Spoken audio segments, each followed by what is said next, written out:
అందరం కూడా ప్రార్థన చేసుకోవాలి. ప్రభువా, నేను నూతన సృష్టిగా ఉండాలి.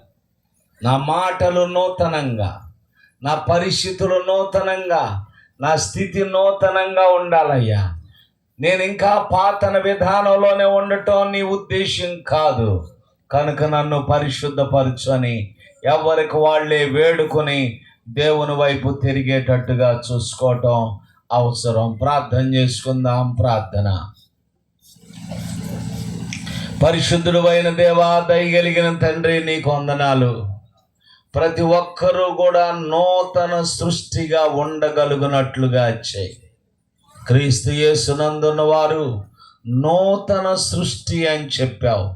కనుక ఆ స్వభావం, ఆ లక్షణం, ఆ స్థితి ప్రతి ఒక్కరిలోనూ కనబడినట్లుగా చేయి. నీ ఆశీర్వాదములతో నింపండి నాయన.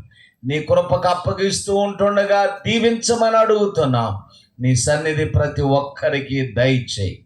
ఎంతవరకు నువ్వు ప్రభువా మమ్మల్ని నడిపించుకుంటూ వచ్చినందుకు నిన్ను స్తుతిస్తూ యేసు నామములో స్తుతించి అడిగి ప్రార్థిస్తూ ఉన్నాము తండ్రి.